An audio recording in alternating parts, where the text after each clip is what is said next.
بسم الله ته تسمیه وای.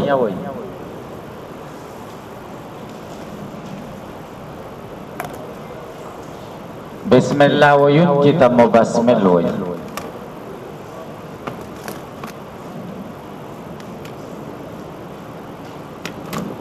تاسو کا شعر اوریدلای.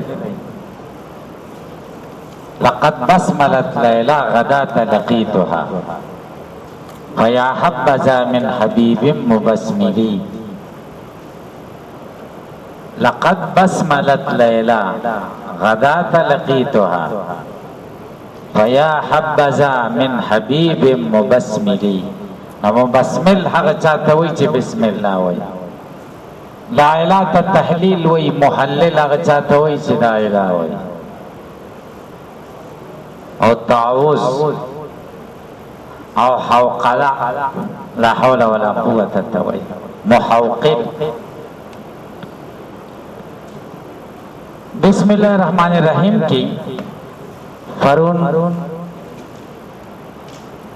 اجمالا د شپږو مباحث او تذکرہ شوی و چې دې کې بشپږ مباحث.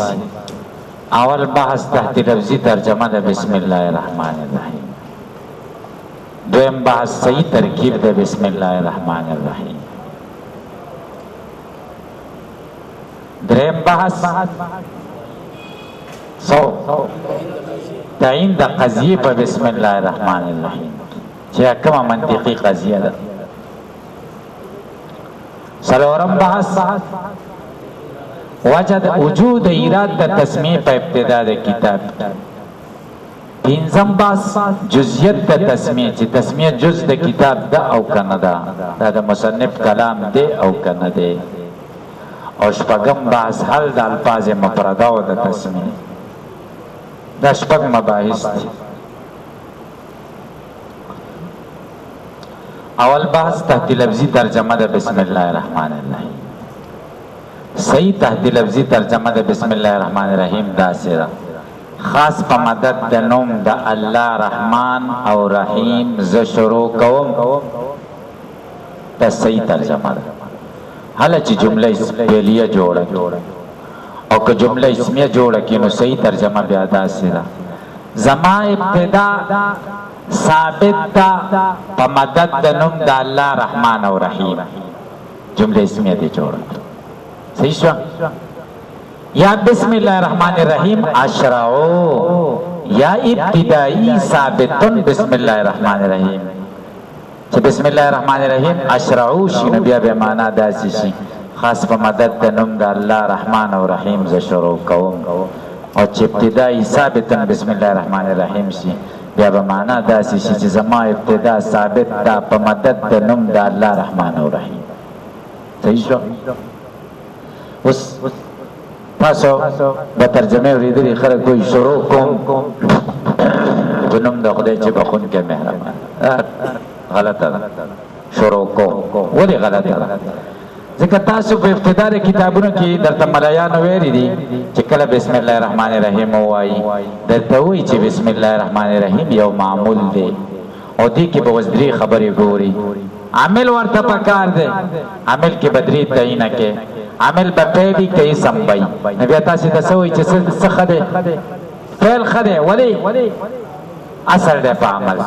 فعل عام وایي که فعل خاص وایي بیا ورته وایي فعل عام ښه دی ځکه هر شي ته شامل دي. مقدم وایي که مؤخر وایي بیا ورته څه وایي؟ مؤخر وایي ځکه چې اختصاص پکې راشي او رد په مشرکانو راشي. دا هم در ویلي دي که نه هم دي ویلي.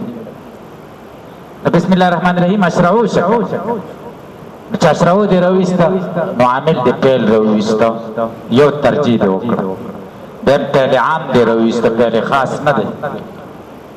دریم دا چې مؤخر دې راویسته چې رد راشي په مشرکانو چې هغوی شروع د الله په نوم هم کوله او د بوتانو په نوم هم کوله.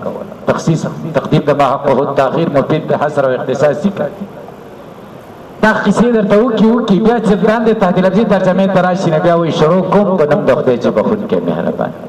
هلکه خدای دې ملا ماته که شروع کوم اوس دې ویلي چې وروسته به وي پیل به وروسته وي چې تخصیص پکې راشي او شروع کوم پیل دې وروسته که مخکې دی.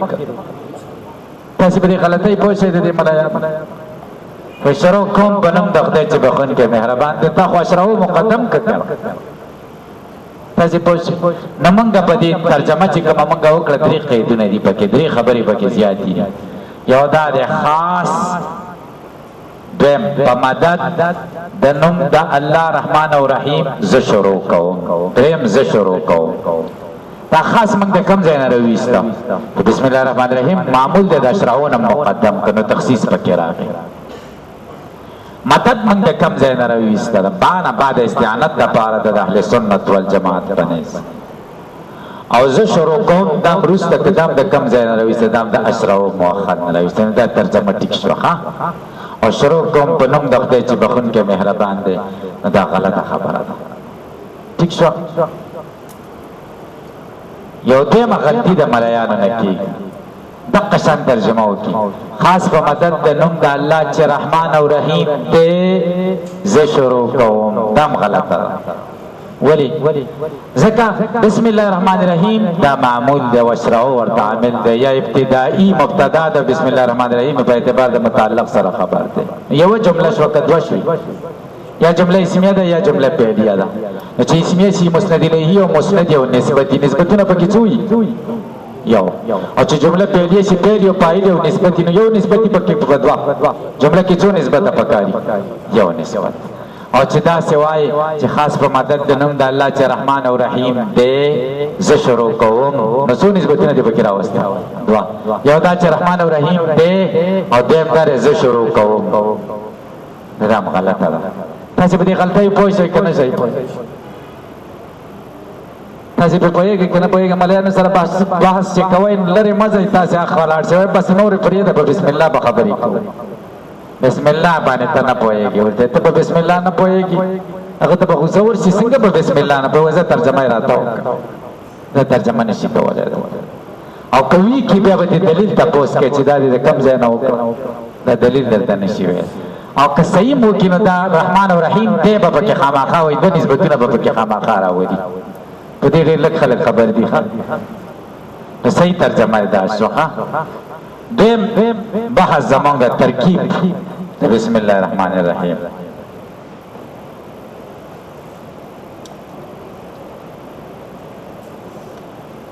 با جارہ اسم مضاف اللہ موصوف الرحمن صيغه صفت ضمیر پکې مستتر هغه فاعل صيغه صفت سره د فاعل نه صفت اول شو د الله الرحیم صيغه صفت ضمیر پکې مستتر هغه فاعل دا صفت ثانی د لفظ الله موصوف سره د دوه صفاتونو مضاف الیه د اسم مضاف سره د مضاف الیه مجرور د باش جار سره د مجرور نه تعلق نشي تر اشراو مؤخره پوری اشراو په ضمیر پکې مستتر چې تعبیر په رفع سره کې هغه فاعل په سره د فاعل سره د متعلق نه جمله فعلیه خبریه لفظا و انشائیه معنی او که اسمیه جوڑے مرجوح ترکیب دے اسمیه راجح ترکیب خود پہلیه دے مرجوح ترکیب کو جوڑے بیا بدا سوائی ابتدائی ثابتا بسم اللہ الرحمن الرحیم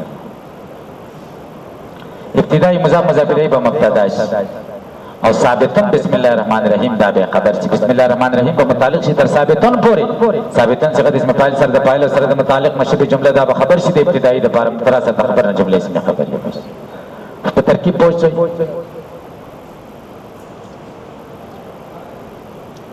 دې ته ظرف وایي دې جار و مجرور ته او ظرف ضعیف شی دی خپله نشي ودرېدی چې متعلق ورته نه وي تکیه ورته نه وي متعلق به تکیه وي که متعلق یې ذکر وي نو دې ته ظرف لغوه وایي او که نه یې ذکر نو دې ته مستقر وایي خو دا تپوس کوم چې دې جار و مجرور ته ولې ظرف وایي تاسې نه به څوک تپوس وکړي چې ظرف خو یا زماني یا مکاني جار مجرور خو نه زمان دی نه مکان دی دې ته ظرف ولې وایي نو جواب یې دا دی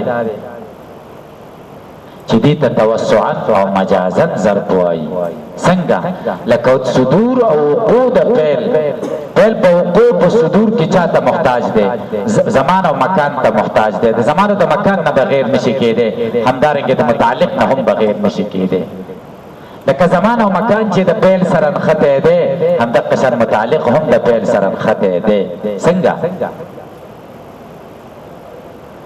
ووایي ما زید ووایه زید مې وواهه نو دې سره دا ضرور ده چې زید به په یو ځای کې وهلی او زید به په یوه زمانه کې وهلی دا ورسره خود به خود نښتي دي دا هم ورسره نښتي دي زید به یا په لاس وهلی یا به په کوتک وهلی یا به په بل څه وهلی نو متعلق هم ورسره ضروري دی ځکه دې ته توسعا او مجازا ظرف وایي اوس په دې پوه شئ جار مجرور ته ځکه ظرف وایي کنې دا حقیقتا ظرف نه دی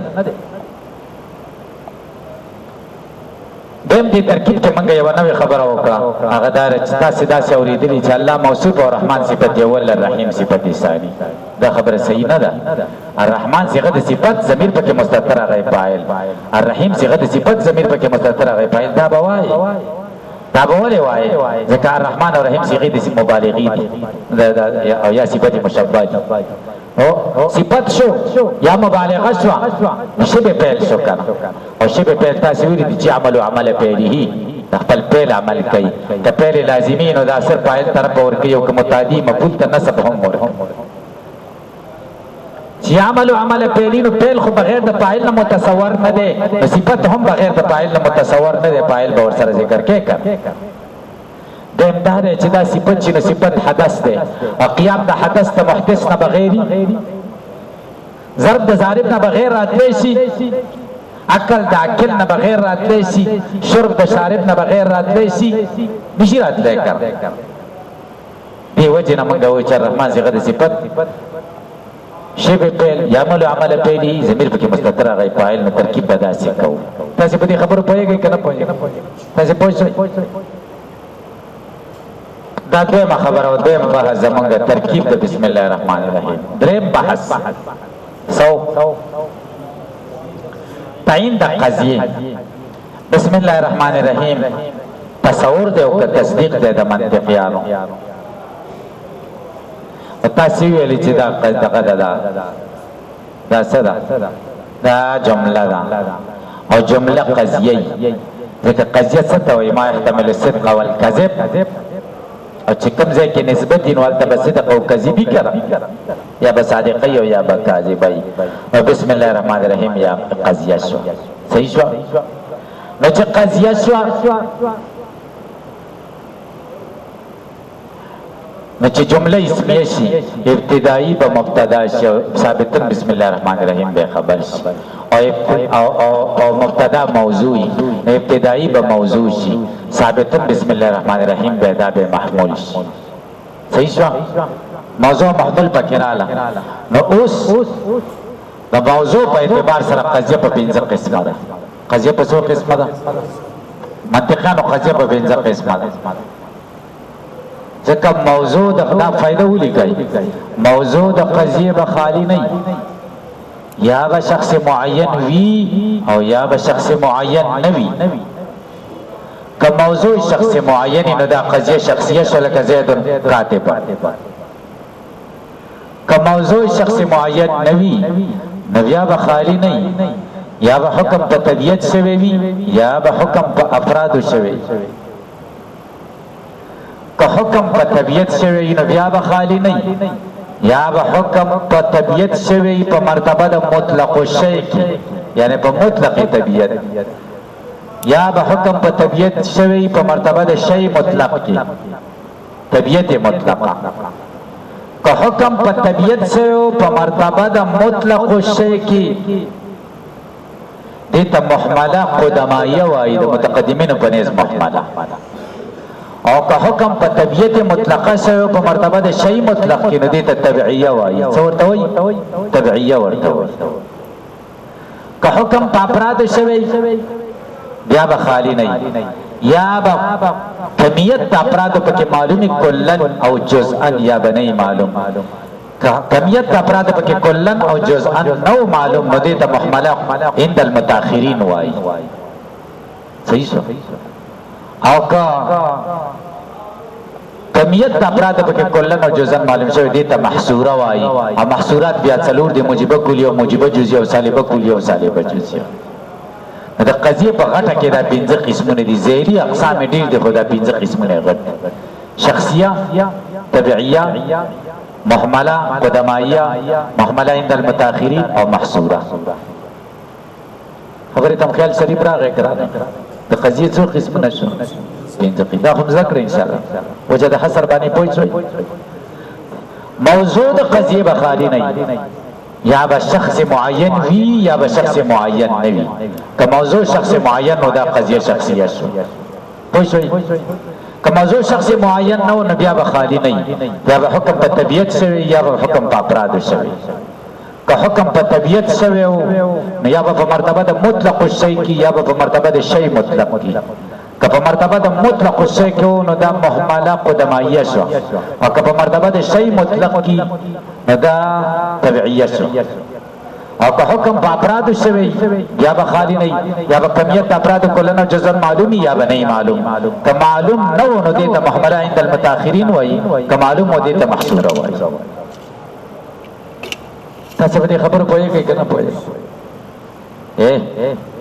چې په شخص نه شوی نو په کلی به شوی کنه زید باندې به شوی یا به حکم په انسان یا به زید کاتبون وای یا به انسان کاتبون وای زید کاتبون خو شخصیت شو الانسان کاتبون کې دوه حیثیت دي چې الانسان باندې حکم کړی دی الانسان کلیون به یا به انسان کاتبونی چې الانسان کلیون شو په انسان باندې د کلیون حکم لګول په افراد خو نه دی شوی کنه په طبیعت شوی دی طبیعت د انسان کلی دی که افراد د انسان کلی دی دا طبیعت بیا په مرتبه د انسان طبیعت دا بیا په مرتبه د مطلق شی کی او په مرتبه د شی مطلق کی که په مرتبه د مطلق شی کی نو دا کومه قضیه ده مطلب معامله قدمه په مرتبه د شی مطلق کی نو دا بیا دغه ده طبیعت او که حکم په انسان باندې د افراد شوی چې انسان کاتبون کل انسان کاتبون بعض الانسان کاتبون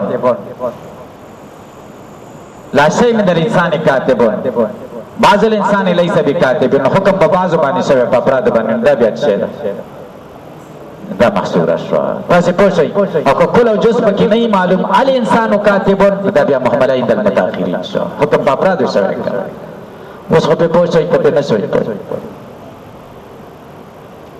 خدي پنځو قسمونه کې بسم الله الرحمن الرحیم قضیه ده حکم قضیه ده او ابتدائی ثابت جگہ مبتدا شنو موضوع محمول پکې را لکه ابتدائی ثابت بسم الله الرحمن الرحیم دا بیا قضیه شخصیه سبشي ولی ځکه مخصوصه ابتدا چې هغه زما ابتدا ده دا ثابت ده په مدد د نوم د الله الرحمن الرحیم سره د موضوع شخص معین شي چې ابتدایي کنه موضوع شخص معین شي کنه تاسو په پوه شئ کنه شئ نه دا بیا قضیه شخصیه شو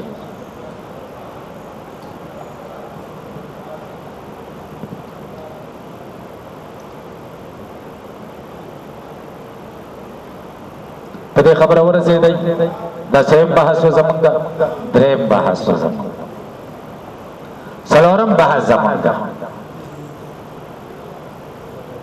وجود ایراد د تسمیه په ابتدا د کتاب بسم الله په ابتدا د کتاب کې ولې ذکر کړی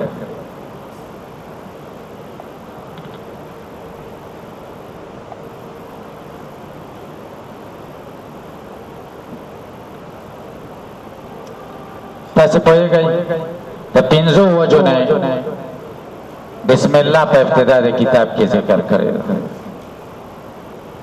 یو وجه دا ده چې موافقت راشي د خیر الکلام سره چې قرآن کریم دی ځکه هغه د بسم الله نه شروع ته هم کتاب د بسم الله نه شروع پوه شوئ دویمه وجه چې عمل راشي په حدیث د خیر الانام سره رسول الله فرمای کل امر ذی بال لم یبدأ فی بسم الله الرحمن الرحیم فهو اقطع دا سانه دي دا تاسو دا خبرې ذکرې دي دریم چې موافقت راشي د عمل د اسلاف او د اکابر سره اکابر سره موافقت راشي ځکه هغوی چې کتابونه لیکلي دي بسم الله الرحمن الرحیم باندې شروع کړي دا په خو کارونو کې به د مشرانو پسې ځای کنه نو هغوی به کتابونه شروع کول د بسم الله نه مونږ هم د بسم الله نه مصنف هم شروع کړو درې څلورم وجه بسم الله الرحمن الرحیم په ابتدا د کتاب کې ذکر راوړل چې حصول د تبرک وشي په اسماء الهیه سره پنځم وجه بسم الله په ابتدا د کتاب کې ذکر راوړل چې دفع د وساوس د شیطان وشي د شیطان وسوسې ته بچ سړی د شیطان وسوسه پر لوی مولای شرع قائد غوندي کتاب ته ولیک سړی کې تکبر راضی کړه چې بسم الله الرحمن الرحیم چې نه دا د الله په مدد زس شي د الله د دې نومونو په برکت مې دا کار کړی دی. نو سړي نه تکبر وځي که نه چې زما ذاتي کار خو نه دی کړی. د دفع د وساوسو د شیطان دپاره وجوه دلایل د ایراد د تسمیې په ابتدا د کتاب دلایل څو شو؟ 15 شو. تاسې په دې خبرو پوهېږئ که نه پوهېږئ؟ دلته به په تاسو یو اعتراض وارد شي چې بسم الله په ابتدا د کتاب کې راوړل دا یوه دعوه شوه او په دې څو دلیلونه قایم کړه؟ 15 دلیلونه. 15 پنځو سره زما فطرتن نه لګي. 15 نه دي. پنجه مې د خدای احسان دی، پخوا نه ده خوښه، ورکوټي والي نه پنجه ستاسې خوښه ده؟ پنجه زما نه ده خوښه. شیګانو په کورونو باندې څه لګېدلي؟ پنجه، پنجتن پاک. او د نوح علیه السلام د قوم څو بزرگان څو هغه بوتان ود ولا سواع و یغوث و یعوق و نصر. 15 سره بالکل نه لګي. اوس موږ وخت کې چې دا 15 دي دا مې نه دي خو دا 30 دي کنه. سوډا واټر بوتل څه پرس کوي کنه، پرس دې 30 دي کنه. 30 سره مې نه لګي. په جنگ جګړې مې هم نه دي خوښې. جنگ جګړې مخالفتونه او انتشارات مې نه دي خوښ. صحیح شو. 15 سره مې بالکل نه لګي. پس د دې نه به زمونږ خبرې چې په څلور باندې وایي، څلور نه به نه وړو. کله کله چې ور واورېدو نو خیر څلور وایي. دا اوس 15 شو دلیلونه. نو اوس موږ له کار جوړ شو، نو اوس اعتراض راغی نو موږ بیا دفع کوو. نو سوال دا دی آسماني کتابونه څو دي او امامان څو دي؟ څلور. او نور ښځې سړي ته څلور رواج. خبر دیوالونه هم څلور دي. څو ویتر سره شپږ دي. ویتر مستقل واجب دي که نه دي؟ شپږ دي. منځونه 15 نه دي، شپږ دي.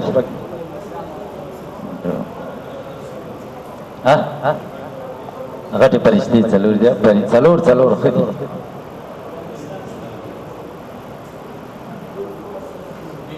اعتراض دا دی چې بسم الله په ابتدا د کتاب کې راوړل دا یوه دعوه شوه. ولې راوړه؟ دلیلونه پې څو ودرېدل؟ 15. اوس اعتراض واردېږي دا دعوه داسې لکه معلول او دا دلیلونه داسې لکه علتونه لکه څه او د یو معلول د وجود لپاره یو علت کافي کړه. 15 علتونو ته څه ضرورت؟ اعتراض باندې پوه شئ. تاسې ویلي دي کنه په اصولو کتابونو کې الحکم یدور مع العلة وجودا وعدما. حکم دایري د علت سره کړه. یو علت سره حکم راځي کنه نو 15 علتونو ته څه ضرورت؟ دا دعوه دی یوه ده. معلول یو شو، علتونه ورته څو رااله؟ 15. نو دا ټیک نه ده. ولې ټیک نه ده؟ ځکه دا حکم معلول موجود شو د یو علت سره، د بل سره اوسو دا معلول موجوده او کنه موجوده. کنه ور سره موجودی کنه دا بیا علت نشکا.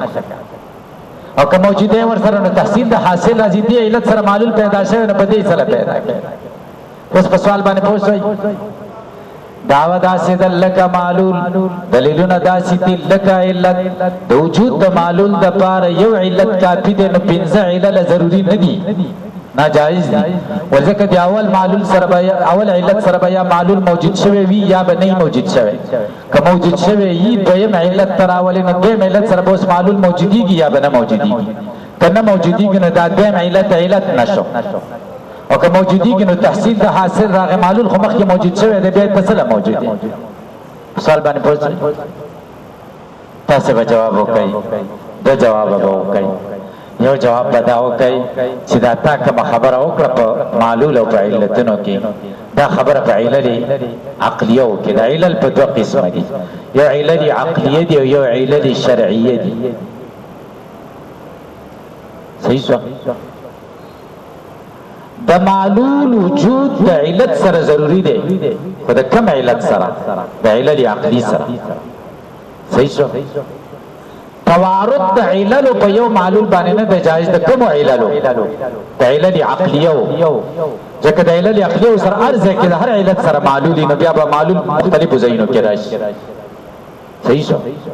او دلته چې موږ کوم دلیلونه ذکر کړل دا علل شرعیه دي علل شرعیه د هر علت سره د معلول وجود ضروری نه دی بلکې علل شرعیه دا په معلول تاسیدی لکه امارات نخي فزل اماره او دیو سیز د پر ډېر نخي کېدې شي دا علتونه نه دي بلکې دا نخي دي دا څه دي نخي تاسو په پوښتنه کې نه شئ لکه ډاکټر صاحب یو معلول دی د مختلفې نخیرات لې شي کنه شي راته یو نه خدای چې ګیره استرا ده به منه خیدار چې پټکې تور دی درې منه خیدار چې شملې دوی او څلور منه خیدار چې ماته نیک نیک ګوري او پنځه منه خیدار چې سار وختي راغلی تاسو ټول یو ذل اماره باندې څلور امارات راتلی شي پنځه کني شي راتلی تاسو به خبره پوښتنه توارد د علل مختلفو په معلول واحده نه دی جائز خود کوم علل علل عقلیه او دلته چې کوم علل مراد دي د علل شرعیه دي توارد د علل شرعیه په معلول واحده باندې جائز دی په دې خبره تاسو پوښوي دا یو جواب شو دیم جواب توارد په درې قسمه دي یو توارد علی سبیل الاجتماع د ټول ما علتونه په معلول باندې एकदम راشي دیم توارد علی سبیل التعقب دی یو د بل پسې راشي او حکم هم ورسره راشي او دریم توارد علی سبیل البدلیت صحیح شو یو راشي ورسره حکم لاړ شي بیا هغه علت هم ختم شي حکم هم ختم شي بیا بل علت سره د حکم نه راشي صحیح شو توارد د علل مختلفو په معلول باطل د حکم توارد کم توارد چې علی سبیل الاجتماعي کم توارد چې علی سبیل التعقبي نه هغه توارد چې علی سبیل البدلیت او دلته چې توارد د علل مختلفو راغله ده په یو معلول باندې دا کم توارد ده دا توارد علی سبیل البدلیت ده علی سبیل التعقب علی سبیل الاجتماع نه ده دې خبر باندې تاسو پوښتنه کوئ صحیح توارد علی سبیل الاجتماع دا معنا چې معلول د پر علتونه एकदम راشي د ټول علتونه د وجنه یو حکم راشي دا غلطه خبره شو کنه یو علت سره حکم راځي ټول سره راوړي او علی سبیل التعقب دا معنا معلول راغی علت دی ورسره راوسه د علت د وجنه حکم هم راغی او بیا د بل علت راوسه هغه د وجنه حکم راغی خدام غلطه ده ځکه مخکې علت سره حکم راغلی بیا حکم سره راوړي او علی سبیل البدلیت دا معنا د توارد معلول راغی د دې علت د وجنه ورسره حکم هم راغی دا علت ختم شنه حکم هم ورسره ختم شو اوس معلول به حکم پاتې شو تابل علت راول نغی سره به حکم راشي تابل علت راول نغی سره به حکم راشي مخکې حکم نشته کنه او په تعقب کې خو مخکې حکم نه حکمونه پینځه شو تاسو په یوه کې کنه په دا زمونږ څویم بحث سلورم بحث وجوه د ایراد د تسمیه په ابتدا د کتاب کې چې تسمیه په ابتدا د کتاب کې ولې راوړې ده پنځم بحث زمونږ په بیان د جزئیت د تسمیه کې چې تسمیه جز د کتاب دا وکړه دې کې دوه مسلک چلیږي د پخوان یو مسلک دا چې بسم الله الرحمن الرحیم د تصنیف حصہ د کتاب جز دی صحیح شو او دیم قول دا چې بسم الله الرحمن الرحیم د تصنیف حصہ نه ده د کتاب جز نه دی کتاب جز نه دی دا دوه رائے چلیږي په کومه رائے غوړه ده دا دوه رائے غوړه ده چې بسم الله الرحمن الرحیم د تصنیف حصہ نه ده د کتاب جز نه دی د دوه وجه یو وجه دا ده